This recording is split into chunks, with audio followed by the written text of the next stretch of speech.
Hey guys, welcome to Strength Solutions Podcast. Today we have an interview, and if you're looking for stuff online, it's ssempowered.com. That is going to have our blogs, guides, and programs for purchase on there. Then if you want to email us questions in the future, it's strengthsolutionsempowered@gmail.com. Then if you're looking for us on social media, it's Strength Solutions on Facebook, Strength Solutions Empowered on Instagram. I'm Strength Solutions Edwin. I'm Strength Solutions Nathaniel. All right, so we've been blessed today to have Bryan from Pro Medical. He's a chiropractor. And tell us a little bit about your story, what got you into the work. For sure. I know we've already met too, so. Well, I appreciate you guys having me on. Yeah, of course, man. Thank you. Yeah, my name's Dr. Bryan Acosta. I'm a chiropractor. I've been doing it about 7 years right now, full-on chiropractic. But I've been in the fitness and health industry, I guess you can say, for a while. I got my undergrad from UIW, got in biology. Back then, it was just trying to get into med school like every other person. Yeah. Did the whole thing, enjoyed college, loved undergrad, did the fraternity route, had fun with the friends. When I graduated, I had no idea what I want to do. No idea. So went on to grad school. So I ended up going to UTSA for grad school. And that's when I focused in exercise science, health, and kinesics. Okay. And mine was actually a little bit more focused in biomechanics. So pretty much the way I explain it is just how your body breaks down from head to toe. That's it. Yeah, very cool. During that time frame, I was actually working for Spectrum Athletic Club over here in Rogers Ranch, 1604 in Blanco. It's a Gold now, right? It's Gold, yeah. They got bought out by Golds. But at the time, I was blessed to meet a couple people that approached me. I was like, hey, how's school going? I'm like, good. You want to open a CrossFit gym with us? So I'm like, yeah. And I mean, I had never done CrossFit at that time. Nothing, had no experience. So I was blessed to start something new, and that kind of led me towards the direction I'm doing now. You know, we definitely got into pretty good shape. Yeah. Just to prep, for the clients and whoever came into the gym. Opened up the gym, graduated. During that time frame when we had the gym, one of our first clients was actually a chiropractor. So, and I love that one-on-one physical, just breaking down everything for him. And I would go see him to get some care. Got it. Especially when I was training hard and, had a few injuries here and there. And just one day we were just talking, and he's like, hey, why don't you try chiropractic school? Pretty hands-on, you get to do what you want to do, and it's similar down your path already. So I'm like, yeah. And sure enough, I did. Loved it. Haven't turned away since, And I went to, there's 2 chiropractic schools in Texas. I went to the one in Dallas, Parker University. There's only 2. In Texas. Yeah. What's the other one? I think it's outside of Houston, Pasadena. Yeah, Texas Chiropractic College, I believe. But yeah, went to, graduated. I had the gym. I had my portion probably about a year and a half, and then the people I opened it with stayed, and I went off to chiropractic school. That's about 3.5 to 4 years, depending on, what you do. I was blessed at the time when I came into chiropractic school. They call it trimesters. My second trimester there, we got a brand new president of the university, and he was into big health and fitness. Got it. Buff. Okay. And same thing. Got to small talking with him one day and talked about my background, his background. He's prior military, the whole health field, just a mixture of everything. And one day he was like, hey, you want to help open up somewhat of a CrossFit gym / rehab center here? There you go. Because they had never had it back then, well, at least when I was there. Yeah. And I said, yes, sir. And, a couple of us started it from ground up. And I guess you can relate it started off kind of like a small CrossFit gym for the students, basically, just to go work out, before class, after class, during the day. And then it ended up turning into a rehab facility. And then they started incorporating it into the curriculum. So by the time I finished my class work and got into the kind of like the internship, I guess you can say, there on campus, they had developed it into an actual like program. So I was one of the first few to be chosen to be part of the sports performance team. So basically, we did chiropractic work, treated our patients, and then we would take them over there to the gym and really break down the foundational movements, kind of got into strengthening and stuff like that. Luckily I had a great mentor there at Parker, Dr. McAllister, who was also big into the health and fitness industry. And so he got us involved in a lot of organizations around Dallas. So one of the biggest ones was we ran and helped manage an amputee program. For the vets. So we saw a lot of the vets during that time frame, so it was great. And after that, my old mentor who got me to go to chiropractic school, he always told me, hey, whenever you're done, come back home. At the time, I was living in Dallas. My wife was here in San Antonio. We were dating at the time and got engaged. So came home, started with him. And then my brother, who's actually a chiropractor as well, he was working for ProCare where I'm at right now. Yeah, who's better? Who's better? I'm the older one. I'm better. Taught him everything he knows. No, but he was actually working for ProCare, and I was working for a smaller family practice. And he's like, hey, we're looking for someone to run one of our main facilities. And that one was actually in Austin. And I live in San Antonio. Yeah. I was like, there's no way my wife's going to say yes. Man, sure enough. Yeah. I mean, my bosses are great. Love them. Couldn't pass it up. So I took the job and was driving to Austin every day for about 10 months straight. Damn, dude. Yeah. And then my brother, he up and moved back to Dallas. And they said, hey, you want to come home? So, yep. So I've been here ever since. Yeah. Nice, man. Man, opportunity. Very cool. So a lot of chiropractors get a bad rep, right? And we're a big believer. Everybody has a place within the fitness realm.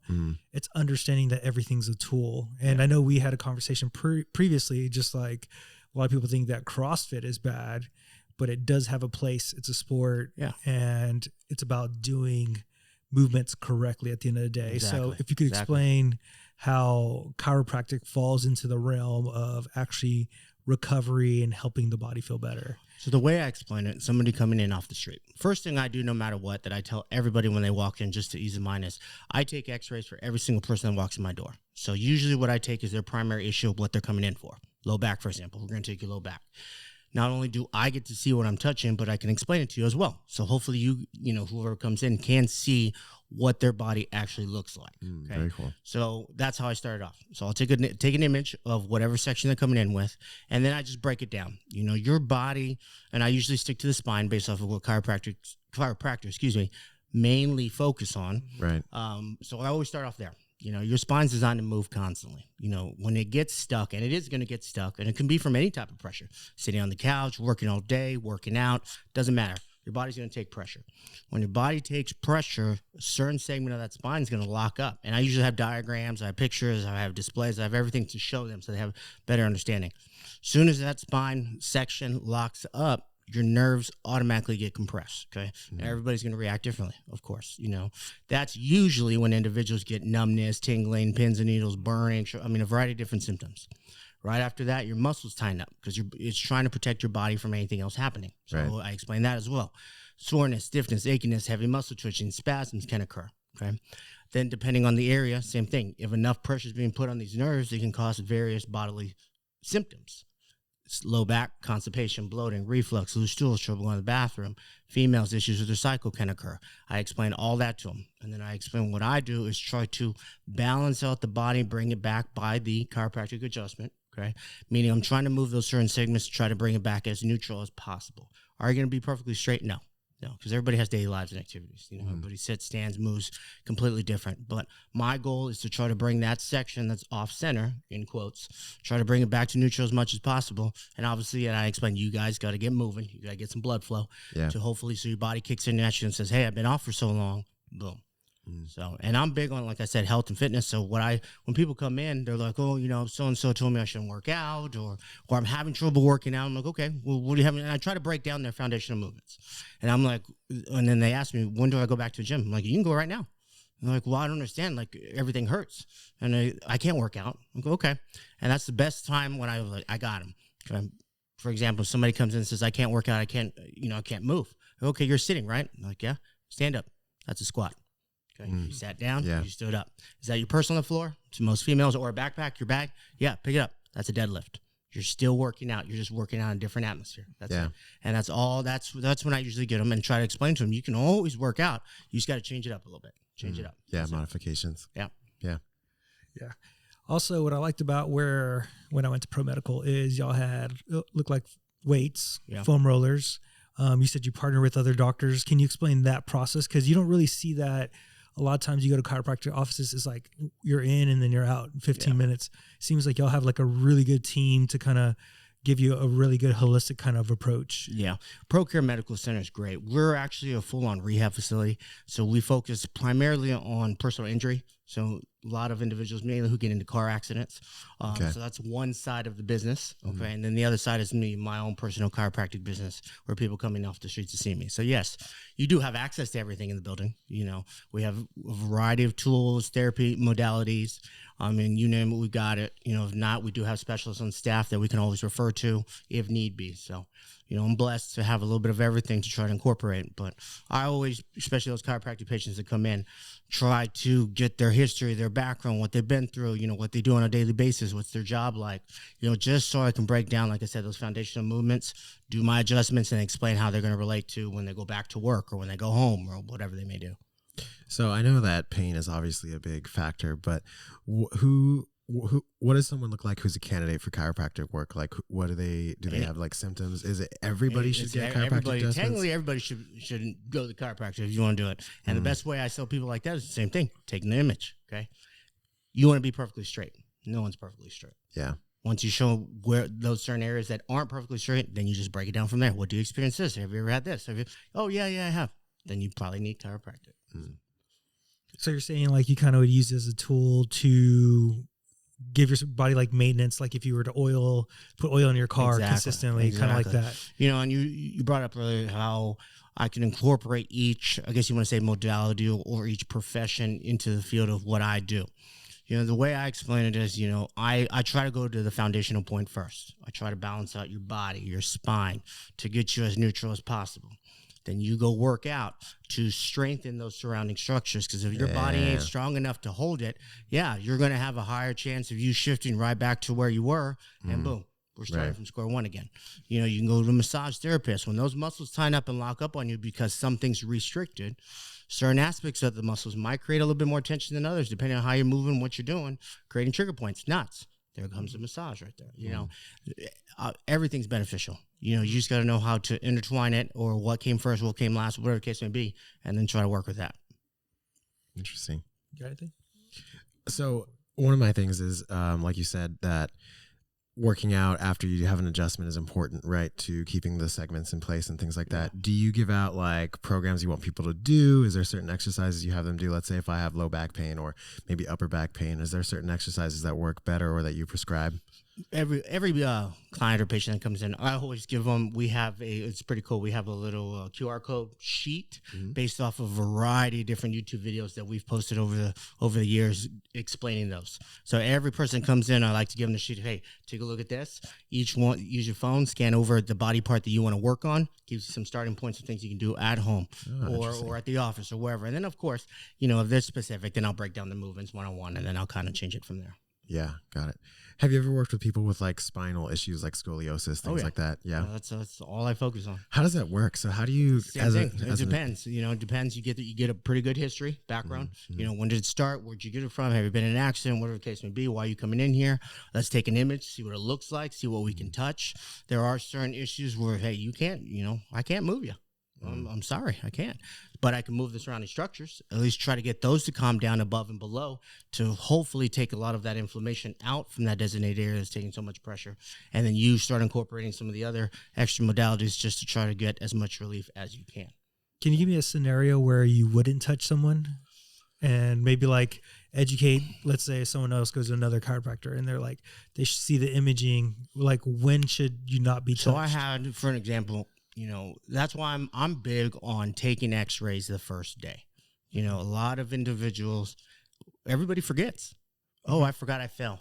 I forgot I hit my head. I forgot, I forgot to tell you that I slipped and cracked my tailbone a couple of days ago. That kind of, I'm exaggerating, but you'd be surprised at how many people you start digging into the history and like, oh yeah, that's right. By the way, I have this and this and this. So, and that's key. Because if you just, there are some questions and some routines that, most doctors nowadays kind of have it in their head of, okay, let me ask these questions, based off the responses, I can kind of work with you. Right. But then hopefully if you have a pretty good background in the history taking, then you can spot some of those cues that you're like, okay, well, let's take an image just in case. But yeah, I mean, some of these individuals might have certain bodily, I don't want to say symptoms, but just conditions that maybe they weren't aware of, or it was just starting out, or is a little worse than they thought. Right. And that's when you really don't want to touch them. And that's where you see a lot of these, other physicians, I'm going to say, that's where they push the limit a little bit, and that's what it's sad, but those are the ones that they spot on, they catch on the news or YouTube videos. Yeah. It's a wrong time, wrong place, wrong time. Yeah. That's it. Earlier, Edwin had mentioned that, sometimes chiropractors will get a bad rap. What would I need to look for, right? If I'm going to look for a chiropractor, what aspects am I looking for? What makes a good chiropractor? What makes a chiropractor that I might want to avoid? That's hard. I mean, everybody has their own flow that works for them. At least with me, like I said, when you come in here day one, I like to get to know you, get to know your background, what's going on. Like I said, the big key thing is let's take a picture. Let's see what it looks like. And then the next thing I ask is, have you ever been to a chiropractor before? There's a lot of them that are very hesitant because they see the YouTube videos of these crazy maneuvers, people staying on tables, all that kind of stuff. Just jumping on them. And I have to remind them, no, we're not going to do that. We're going to start from square one. That's why I always like to ask them, have you ever been before? And the way I explain this, you ever pop your fingers? And people are like, yeah. Does that freak you out? No, I love it. Okay. Why do you pop your fingers? Well, your hands, just like the rest of your body, have so many different structures that build up. They allow you to, do what you need to do. Well, those structures take pressure because you use them all day long. That's where the popping comes into play. You're trying to reopen up those areas to get the appropriate amount of blood flow back to those regions so your body starts your natural healing process. And I'm like, oh, okay. I go, instead of you popping it, I'm doing it for you. Yeah. So and I usually ease into it for most, and they're like, oh, okay. Depending on how they moved and how they respond, I might add a little bit more. I might be like, okay, that's enough for today. Next time, let's come in here. Let's see how you did. I always like to see the patient as soon as possible just to see how you did, how you responded. And then we have a good idea of where your body's going, and then we'll kind of go from there. I used to work in a physical therapy clinic, and we were there a lot, right? And they would do certain manipulations on people that like kind of involve the spine, things like that. Yeah. What makes the difference between, I guess, like the manipulations that you get at a PT clinic as opposed to what you would get at a chiropractic? That's what you're going to school for. That's what you primarily focus it's just on. Specialization. Exactly. You need to be good at what you're touching, what you're doing, where your hand placement is, because the slightest misdirection, you can hurt somebody very badly.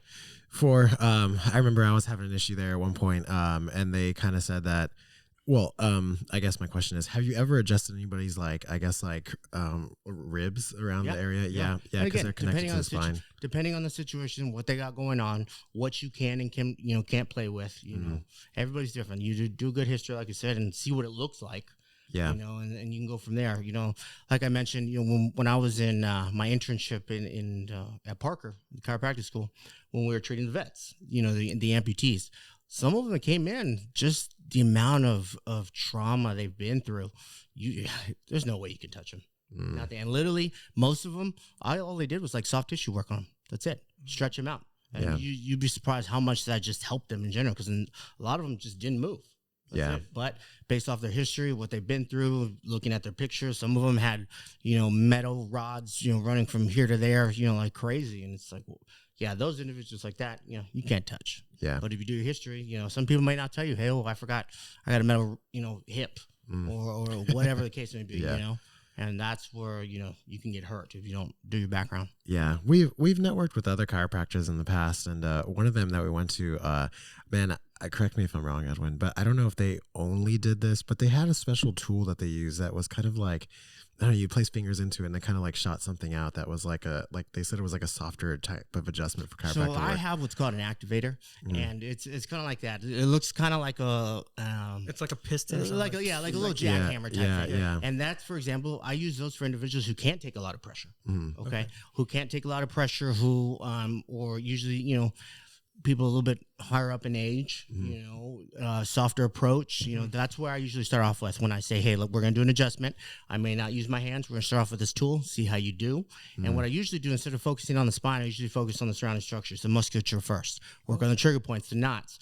Okay, that felt good. All right, now I'm going to try attacking the spine a little bit. So I always try to talk them through it and see how their body responds and go from, but that's my easy approach starting out than going into the actual. Do you feel like using the activator is just as good as a manual chiropractic adjustment? Yeah, really. It can be. I mean, again, you got to know what you're doing. You got to know where to place it.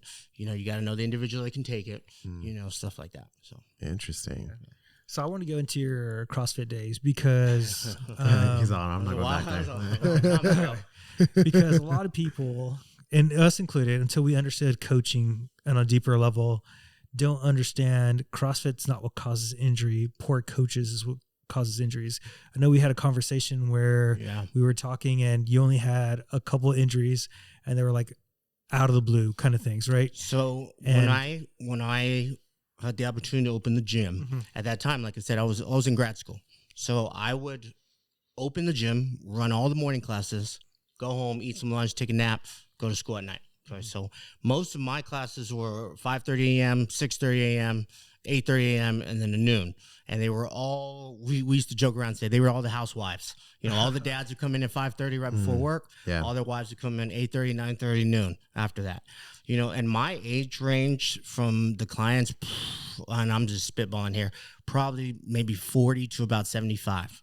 Those are that's the age range that I trained in the mornings. Wow. You know, and probably within, let's say about 2 years that I did that, I probably on the top of my head, probably 3 people that got hurt majorly. And one was we went running outside and he stepped in a hole, didn't see it. Bummer. Boom. The other one dropped his bag and hit a weight and the weight just fell on top of him, like fell on his foot. oh wow. And then the other one slipped on his own sweat while he was trying to do pull-ups. He was working too hard. Yeah, huh? exactly. Yeah. So, you know, those are the injuries that stand out to me. That's like, wow, you know. And same thing, you know, what I do now with my profession, what I did back then as a coach. You know, I really try to break down the foundational movements and really try to reiterate, look, you know, you want to get better, I'm going to help you. I'm going to try to help you at least. You know, that's up to you. Yeah. You know, yes, you know, you can't beat a lot of people's ego, but at least you can try to explain to them as much as you can. You know, that's what at least I saw most people getting hurt was either ego, oh, I can do it, or I can finish. And their body was actually telling them, hey, tone it down a little bit. Or they just quit in general. Stop working out. Yeah. Things got weak, soft, however you want to look at it. So, Do you ever see, and I don't know how much you can speak to this, but occupationally, I guess, like, do you see a large number of nurses coming in or police officers, whatever? Do you see like a trend? I see a little bit of everything. Yeah. A little bit of everything. Yeah. And it's cool to see, you know, you got on the nurses and doctors, you know, a lot of other physicians out there don't believe, like what you guys talked about, don't believe in chiropractic. Yeah. You know, until I break it down, explain to them at least what I do, or I try to catch something that they're not used to and try to really get them to understand it. Why do you think that is? Why do you think that there is a stigma against chiropractic work? Like, is there a reason? You know what part of it is, I think, is that they don't go through the whole med school thing. I've heard there's right? like 2 schools of chiropractic, right? Is that true? There's like one that's like based on, I guess, like, I remember talking to the last chiropractor that we went to, and they were saying that there's like 2 different, I guess, like ways to go in chiropractic school. Like one teaches one way and one teaches another. I'm not sure. I mean, you got different techniques that you can utilize when you go through. They still teach you the foundational of what you need to do and how you need to do it. And then if you want to specialize in a certain technique, yes, then you can go a certain route and specialize in a certain technique. And literally when you treat the public, that's what you're doing. You're using that specific technique. What is the foundation? Like, what are those foundations that they teach you? Just, you know, your basic anatomy. So basic anatomy, where your hands need to go, what each anatomy segment. That's one of the first classes that you had, at least that I did, going into Parker, was anatomy. And they drilled that into us. And the professor I had, I mean, every single week, quizzes, tests, and I mean this wasn't easy. Yeah. I really had to like refresh everything that I learned in undergrad and a little bit of grad school because they drilled. So that way, when it came to the real world, I mean, it stuck. You know, and you knew exactly where things are, or at least you have a foundational understanding of, okay, this is this controls this moves that, stuff like that. So for the anatomy, are they just purely going over the spine, or is it? No, they're going over everything. Yeah, the whole body. Got it. Whole body. Yeah, and see. I took 6 board exams. Yeah, 6 board exams. So I took 4 written, 1 PT, and then 1 hands-on. So we took actual board exams, you know, national board exams, just like, you know, any other major profession like that. It's pretty intense. Yeah, I mean, and obviously then you have to take your state one to work license in the state. But yeah, I mean, it's a lot of schooling. It is. And like I said, I was blessed to mine, at least at our school at Parker, there's 10 trimesters. Okay. Once you get to the last 2, usually the last 1, if you qualify, you have the opportunity to venture off of the campus in Dallas or work in the city of Dallas, or even go even further if you qualified for an internship. And I did. So I actually worked at the VA in Austin because I was dating my wife now. We were engaged at the time, and she was living in San Antonio. So that's the closest I can get. And I was able to qualify for it. So yeah, I worked at the VA in Austin for my last semester. So, also got to get a lot of hands-on different things. So. Yeah, definitely. So when you're studying the anatomy, obviously nerve endings are very important. Just so people know how many muscles are connected to the spine and about how many nerves run right through it. You got a lot. Let's put it that way. You got a lot. And you got to start, that's not, how do I word this? When somebody comes in with an issue, that's not what most people are going to look at, and that's not how I'm going to explain it. I'm going to just try to get to the root cause of, okay, this is probably what's going on, rather than trying to explain the broad of how many nerves you got, what is it doing, all this stuff. This is just for me, selfishly. Yeah. I try to keep it very simple to really focus on what they can do to understand how these nerves in those areas run, which ones are primary, how those muscles surrounding it control certain body parts, I guess you can say, mechanisms. Because if you're having trouble in here with me, you're probably having trouble out there in the real world by yourself. Yeah. So I really try to at least get them to understand that aspect. Now, I know you said that you see a lot of sort of more acute issues like car accidents, things like that. Now, I'm also assuming that you see at least like some general population. Do you find that most of their issues come from like activities of daily life, their jobs, things like that, or is it also from acute injuries? That a little bit of everything. Yeah. Usually the ones that come see me for my chiropractic business, or usually day-to-day activities, kind of what they do. Maybe a past history of I had a trauma. Back then I just never got over it, or things kind of got worse, or now my new profession, I'm doing this, or whatever the case may be. But that's the same thing. Going back into the history. What do you do for a living? What do you do all day? And that's where you should start off with. I always, what are you coming in here for? What's going on? I kind of do my little analysis head to toe of all the symptoms, based off of how they respond. Then I'll kind of dig a little deeper. So kind of see why you're doing that. Where did it come from? How long has it been going on? How do you feel at night, day, when you sit, stand, stuff like that. Yeah, that's kind of what we do as personal trainers too, or at least as good personal trainers. It's like, if you come in and sit down, I'm going to talk to you for an hour, about like, what's your life like? How many hours a week do you work? What do you do at home? All this stuff, because you need that information, to like do a good job, because otherwise I'm just going to go in blind, I feel like too many personal trainers are just like, we're going to hit it hard, and then you'll get those individuals who are very, very educated, and they'll drill you because for some reason they went to so many different other doctors and nobody explained it, or they did, and they didn't understand why they're not getting better and blah blah blah. I had a patient come in the other day who's great. He's seeing me like crazy now, but same thing, very, very educated man, very smart, multiple degrees. The conversation started by, I didn't even get to introduce myself. As soon as I walked in, he just started explaining everything that's been going on with him and how he's been to so many different physicians and this and this, and nobody can really help him. And all he wants to do is go back to the gym and start working out. And every time he goes, he starts hurting. Why? And it ends with that. Why am I hurting? Yeah. Okay. Let's start over again. How long have you had? Blah, blah, blah. Break it down. We'll come to find out after we dig, it literally, which is crazy, boiled down to how his form was on certain movements. And and I caught it right when he started explaining, when it started hurting, how long it started lasting. Well, let me show me your movement. And then that's when he showed me, try this. And when I showed, okay, now I understand. Try that. Go to the gym. Sure enough, it comes back, no pain. Yeah. Like, Isn't that interesting? Literally, that's all it took. Just a small little tweak. That had nothing to do with me. Yes, of course, the things I do is very beneficial, but he could have fixed this in the gym himself and he would have been perfectly fine. Yeah, technique and things like that are so important. Me and him, that's like our main focus whenever we're working with people. The weight will come, technique comes first. Yeah.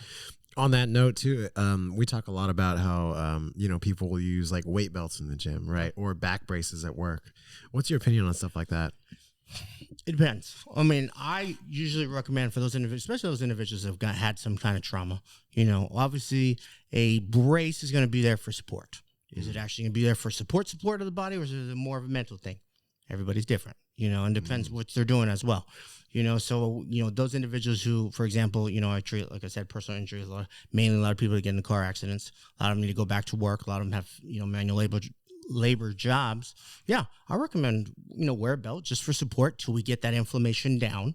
And usually what I do is I recommend wearing it when you're doing a lot of activity, when you're doing a lot of movement. And then when you're at home or you're, just, eating or whatever case, when you slow down, take it off.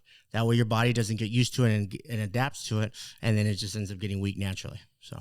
Yeah, that's our main spiel with it too, is that, we see people at the gym with weight belts and they'll use it when they're doing push-ups. You know? It's exactly. like, come on, man. Yeah. As far as, you were saying, what are common daily activities that people do poorly that you see? So for example, driving's one of them, right? And driving, office workers, sitting behind a computer. Yeah. A lot of them, you get behind a computer, and that's how I break down the biomechanics. No matter what, every single person, your shoulders and your hips, when they take pressure, they're going to dip forward. Okay. And then from there, now it's different. No, if you favor a side, you're going to dip to one side more than the other. So yeah, I see a lot of office employees who sit behind a computer and, oh shit, it's 4 hours and I haven't gotten up and moved yet. Of course, over time, your body's going to kick in. Gravity's going to start pulling you down, and then boom, things start hurting. Now, a lot of times with chiropractic work, I think people that go are probably hypomobile, right? They're probably stuck or positions like that. Yeah. Do you ever see hypermobility, and how do you deal with that? And that's great. A lot of them, to be funny, a lot of them actually tell me right away, "Oh, I'm pretty flexible." I feel like people who are flexible love telling so at least that's what I've dealt with. Like as soon as I walk in, hey, by the way, it's gonna be hard to adjust me because I'm pretty flexible. I'm like, okay. All right. So now, and I'm vegan. No, now you got to start. It's kind of like when you work out too.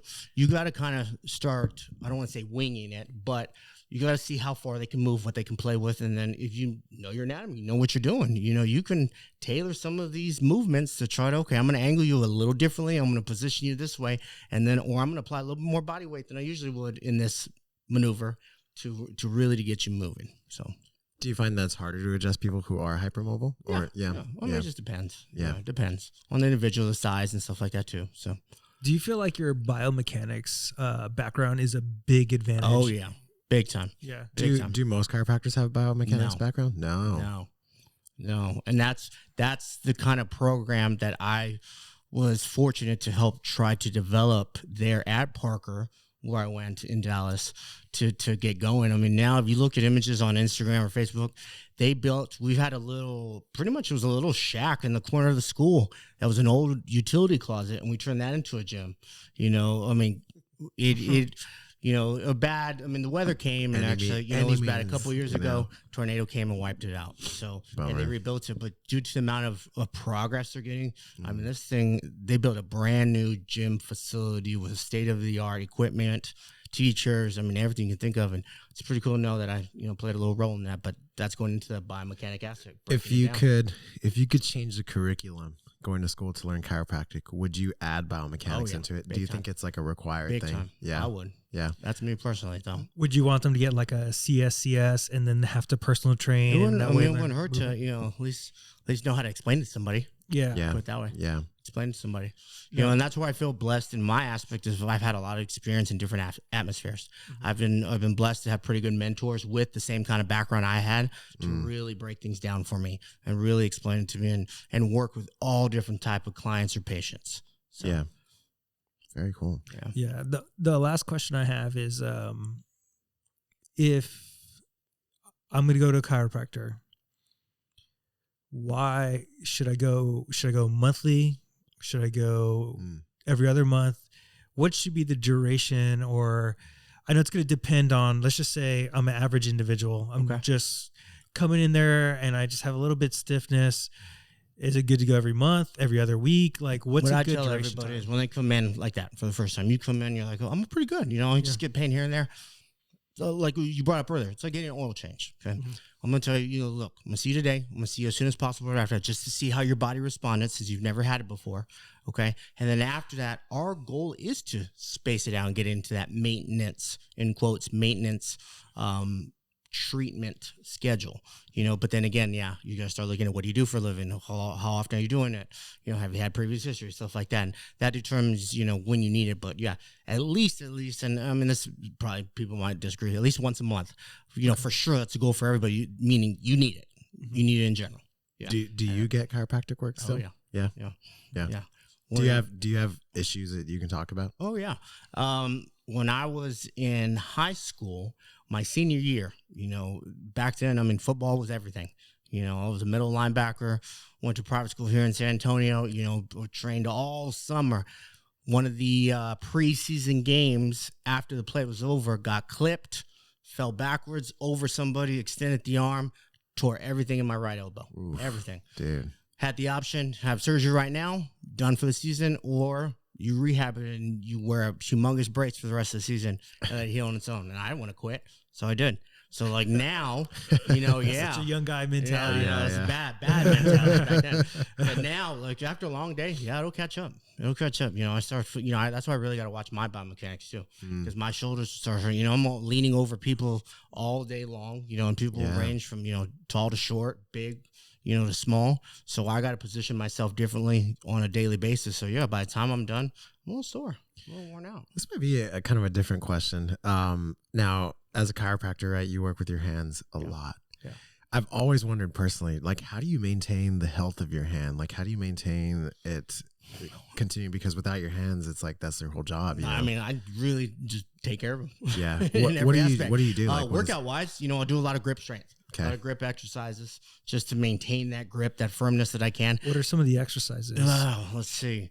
I'll do what I usually stick with is this sounds old school, I guess you could say. Just literally a bucket of rice.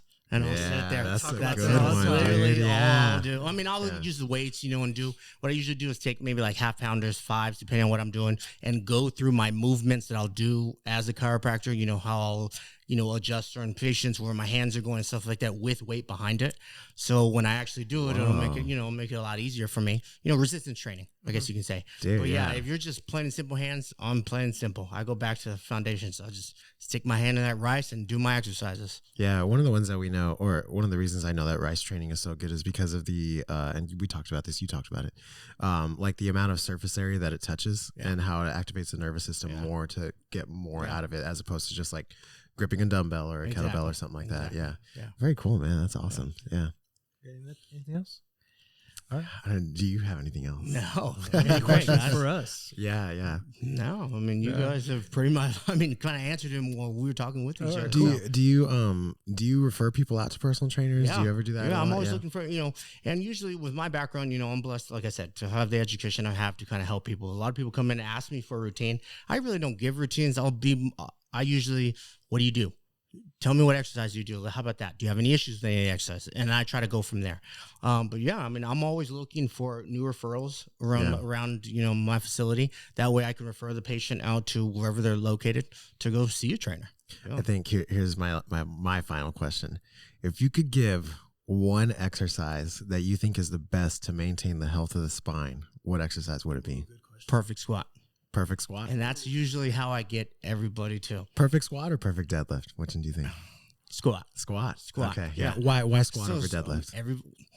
That's a good question. Yeah, Everybody's going to sit and stand. Yeah. Everybody's going to pick things up off the floor. Yeah, right. And that's how I relate it. But would you say that those are the top two? Yeah. Yeah. Oh, yeah. Definitely. Big time. Right away. Yeah, big time. Those are like the first two things in our assessment. Yeah, big time. And those are the two things that I get a lot of people who come in with athletic injuries or gym injuries. I'll just say that. And I love breaking that down for them. And usually what I like to do is I myself apply force to them so they feel, oh, okay, that's what it feels like when I should be moving this way. And then it clicks inside of their head. That's the biggest thing I try to do is I try to get them to feel it first so they can really realize it. It's all brain direct. Exactly. How do you feel about movements that are like lateral? So like a pow-off press or a farmer's carry, suitcase carry. Do you think that those are good? Might be a little bit more advanced for some individuals. And again, people get tired of me saying it, but I'm very plain and simple. Let's start from the foundations. If you can't do the foundations, you probably can't do the other stuff. Yeah. Let's stick to the foundations, get really good at those, and then you can start tailoring or playing with whatever you want to on the side. Yeah. Very cool, man. See, guys, it depends and foundation. That's all that matters. Individualized. Yeah. Oh man, I got another one. I'm gonna keep going. Go ahead. So we also talk a lot about nutrition. We've had a dietitian on here, sort of like a holistic health specialist, things like that. Do you, I know you probably don't talk about nutrition or diet a lot with clients, but do you see a difference between people who maybe eat more whole food based things like that, between people who are like more ultra processed things, or even obese versus someone who's not obese, and then the way their spine looks? If you're going off of body, I mean, obviously, the more, how do I word this? If obviously the more weight you got on, the more gravity is going to add on, the more pressure is being put on the actual spine itself. Yeah, of course, diet and exercise always helps. You know, I don't. Do you ever see like with the visceral fat, like displacement of the spine a certain way because the visceral fat around the stomach? Can be. Yeah. Oh. Yeah, because I tell some of my clients, like, if you actually lose a little bit of weight, it takes a little bit more pressure off your back. Course. Probably because your spine's in a location that it shouldn't be in. And there are certain individuals out there that, I mean, that's honestly, that's all they need. Mm-hmm. You just need to start moving. I was just going to ask, and that's the hard conversation that I have to have with some people, you know, for sure. I'll do my history. I'll look at everything. We'll take the x-rays. So, okay. Comes down to, you just need to move a little bit. That's it. Do you ever see like stress play a role in it? Oh, like, is anything ever just only stress based? I mean, so individual gets stressed, blood pressure rises, things start tensing up, mainly muscles surrounding whatever structure they're stressed at, or in general, depending on the individual, male or female, you know, muscles tying up, certain segments begin to lock up. I mean, everything's a chain reaction of things. You know, you just got to know where to stop it and what you need to focus on first before, or try to get something else to kick in. It's pretty much exactly what we talk about. It's like a whole holistic Everything's kind of approach. Yeah. Everything's connected. Yeah. All right, guys. If y'all like what we're doing, please share, like, subscribe. We're on Apple and Spotify. Rate and review us. Also, if you're looking for a website, it's ssempowered.com. We have free blogs, free guides. Also, you can purchase programs on there as well. Then, if you're looking for social media, Strength Solutions on Facebook, Strength Solutions Empowered on Instagram. I'm Strength Solutions Edwin. I'm Strength Solutions Nathaniel. Until next time, guys. What? That was good. Thanks.